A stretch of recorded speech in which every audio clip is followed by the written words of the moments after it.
E aí pessoal, tudo bem com vocês? Sempre que eu trago conteúdo por aqui falando sobre o Nelson Piquet, na época em que ele esteve na equipe Benetton, eu recebo mensagens com o seguinte questionamento: se o Piquet não tivesse saído da categoria no final de 1991 e tivesse seguido dentro da Benetton por mais algumas temporadas, sendo companheiro de equipe do alemão Michael Schumacher, o Schumacher teria batido o Piquet nos campeonatos? Ou o Piquet teria batido o Schumacher? E é sobre essa questão aí que a gente vai falar um pouco hoje.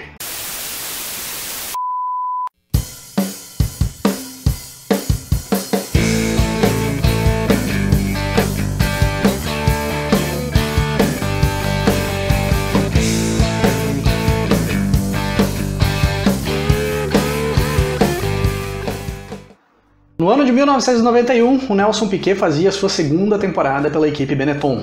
Já tinha corrido pela Benetton em 1990 e feito uma temporada muito boa. Terminou na terceira posição na tabela do Mundial, somente atrás do Senna e do Prost, que tinham brigado pelo campeonato a temporada inteira. Conquistou 2 vitórias no final da temporada, comprovando a evolução que a Benetton vinha tendo ali naqueles anos. E em 1991 o Piquet vinha fazendo novamente uma boa temporada pela Benetton. Tinha conquistado uma vitória no Grande Prêmio do Canadá, mais 2 pódios, com um terceiro lugar no Grande Prêmio dos Estados Unidos e um terceiro lugar no Grande Prêmio da Bélgica. E foi nesse Grande Prêmio da Bélgica, onde o Piquet conquistou seu último pódio na Fórmula 1, que estreava na categoria o alemão Michael Schumacher, correndo pela Jordan, como piloto substituto do belga Bertrand Gachot, que tinha sido preso na véspera do final de semana do Grande Prêmio. E o Schumacher já estreava nesse Grande Prêmio da Bélgica impressionando todo mundo, pois um piloto novato de 22 anos, que não conhecia o circuito e mal conhecia os carros de Fórmula 1, consegue se classificar no grid de largada na 7ª posição,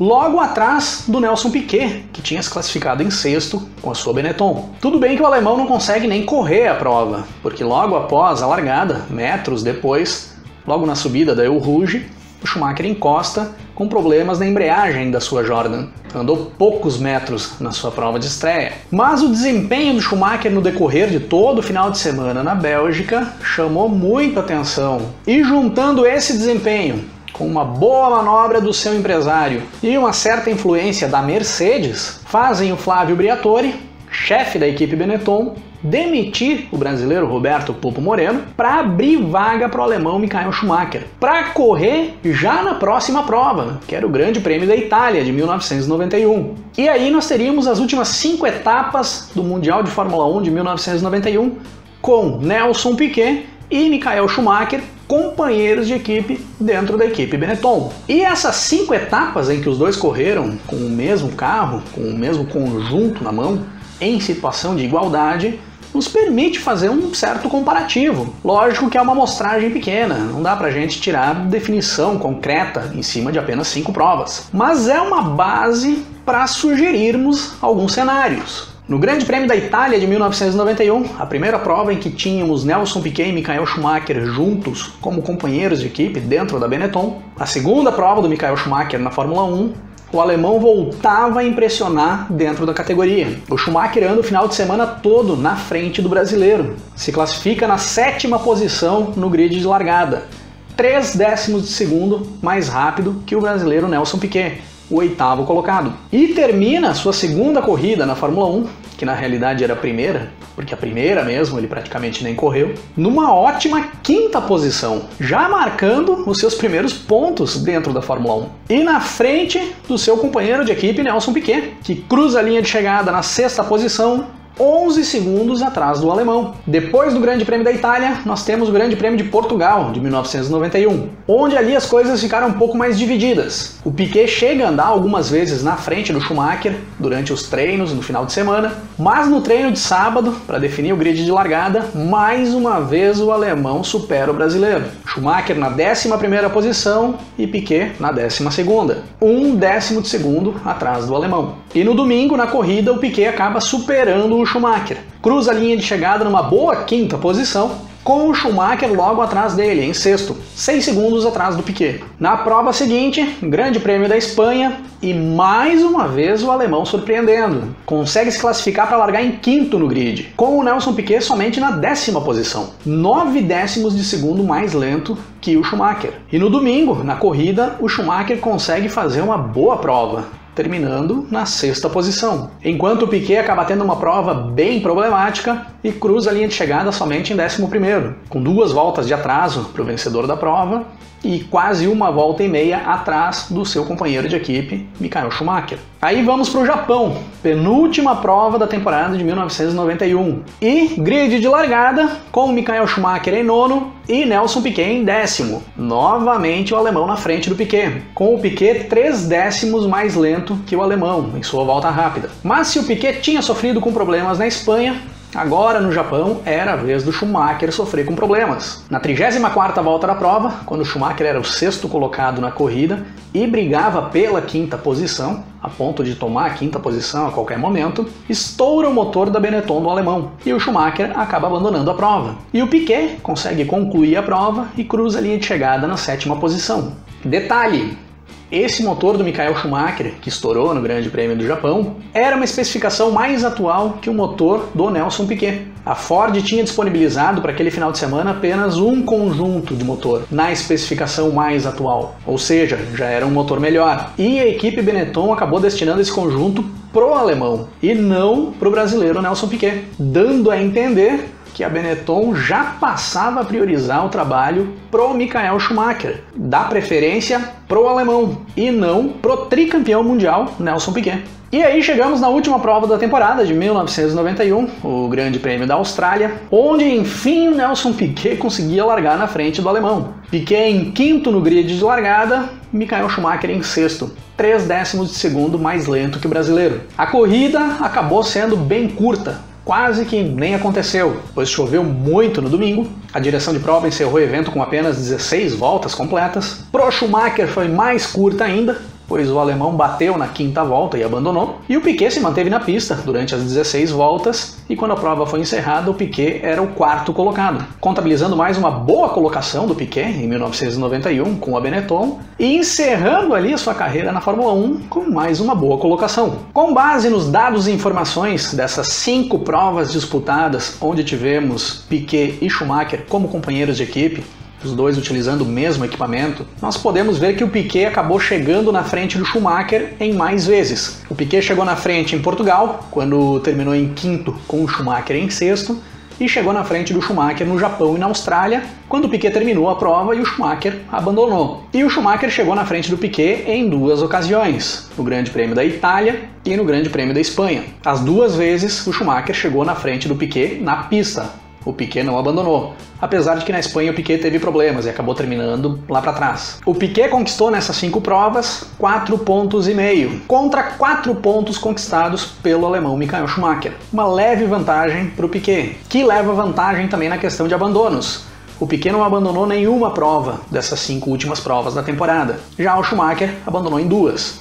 Uma por problema mecânico no carro e outra porque ele bateu. E onde o Schumacher leva uma grande vantagem para o Nelson Piquet é em relação às classificações para o grid de largada. O Schumacher consegue se classificar para largar na frente do Piquet em 4 vezes, enquanto o Piquet só consegue se classificar para largar na frente do alemão na última prova, na Austrália. E é visível que os dois andavam muito junto. Geralmente faziam o tempo de classificação e depois faziam a corrida em posições próximas, classificando ali meio junto e encerrando as corridas bem próximos, tirando as vezes que o Schumacher abandonou e na Espanha, quando o Piquet teve problemas e acabou ficando bem para trás. E lógico que essa análise não serve para a gente definir se o Piquet seria superior ou se o Schumacher seria superior em uma possível continuidade. Como eu disse anteriormente, é uma amostragem muito pequena. E nós temos grandes diferenças também no ponto da carreira de cada um ali naquele momento. Nós tínhamos um Schumacher com 22 anos de idade, recém pisando nas pistas da Fórmula 1,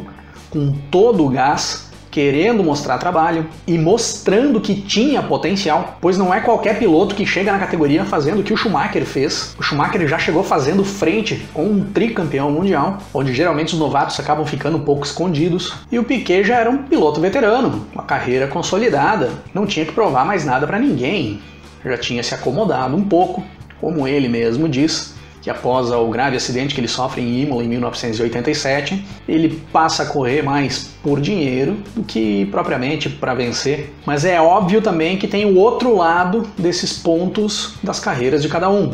Se por um lado o Schumacher tinha todo aquele gás de ser um piloto novo ainda e querer mostrar muita coisa, tinha também a questão da inexperiência, da falta de conhecimento, que acabava gerando uma certa pressa, uma certa ansiedade e atrapalhava um pouco o alemão ali naquele início. Enquanto o Piquet, que já era um veterano, estava um pouco mais acomodado, mas tinha toda a questão da experiência e conhecimento ao seu lado, que eram as suas armas dentro da Fórmula 1 ali naqueles anos. O Piquet não estava lá para baixar o pé no acelerador e fazer o carro andar o máximo possível. Ele estava lá sabendo todos os movimentos que ele tinha que fazer para fazer o melhor possível com o que ele tinha na mão dentro do campeonato.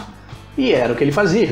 E o que eu acho um comparativo interessante de fazer é que o Schumacher entra na Benetton já na reta final da temporada. E até aquele momento, o Piquet tinha outro companheiro de equipe, que era o brasileiro Roberto Pupo Moreno, que não era um piloto ruim. O Moreno era muito bom piloto. Não coloco ele no mesmo nível de Piquet, Prost, Senna, mas ele ficava logo atrás desses caras. E é o que acontece na temporada até ali, entre o Piquet e o Moreno, que tinham carros iguais. O Moreno anda por praticamente toda a temporada, até o Grande Prêmio da Bélgica, logo atrás do Piquet. Só chegava na frente do Piquet quando o Piquet não terminava as provas. Às vezes o Moreno classificava na frente, mas na maior parte do tempo nós tínhamos o Piquet e o Moreno. Era uma sequência lógica nos grids e nas corridas. Então o fato do Schumacher chegar na equipe sem experiência e fazer frente com o Piquet, coisa que o Moreno não conseguia fazer, isso é muito surpreendente. Já ficava visível ali que o Schumacher era diferenciado. E na minha opinião, se Schumacher e Piquet tivessem seguido na Benetton como companheiros de equipe por mais algumas temporadas, o Schumacher teria batido o Piquet. Primeiro porque o Schumacher já estava iniciando a sua curva ascendente na carreira. Ele não teve que aprender muita coisa na Fórmula 1 para começar a evoluir. Tanto que vocês podem ver o que foi a temporada de 92 do Schumacher, onde ele termina a temporada só atrás das Williams, numa terceira posição. E segundo, porque se o Schumacher tivesse convivido mais alguns anos com o Nelson Piquet e adquirido mais conhecimento com o brasileiro, principalmente no que diz respeito a acerto de carros, que o Schumacher deixava um pouco a desejar em comparação com alguns pilotos da Fórmula 1 da época dele, o alemão teria conseguido incomodar mais as Williams em 92 e principalmente em 93, teria feito a Ferrari levar algum título mundial ainda antes dos anos 2000, nos primeiros anos do Schumacher na Ferrari, e talvez até hoje o inglês Lewis Hamilton não teria alcançado o número de títulos mundiais do alemão.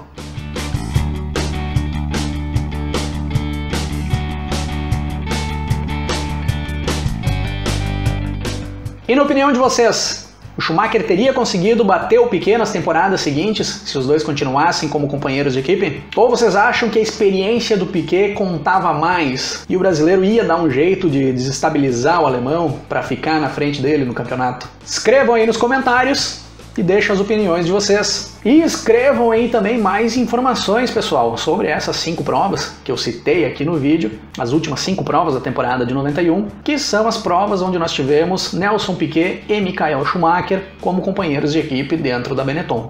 E se curtiram o vídeo, não esqueçam do like, não esqueçam de se inscrever no canal se vocês ainda não são inscritos e de clicar no sininho para ativar as notificações, que aí vocês sempre vão saber quando entrar vídeo novo no ar aqui no canal. Não esqueçam de ficar ligados no Rock and Race Podcast, procurem lá no Spotify de vocês, ou no Deezer, ou no Apple Podcasts, se inscrevam e sigam acompanhando. Se tiverem interesse em apoiar mais o canal, comprem produtos da nossa loja oficial, rockandrace.com.br. Eu deixo sempre o link na descrição, ou então tornem-se membros do Clube Rock and Race, clicando no botão Seja Membro aqui embaixo e escolhendo o plano que melhor se encaixa com vocês. Dúvidas e sugestões, me chamem nas redes sociais e vamos nos falando na sequência. Um grande abraço para todo mundo, até mais!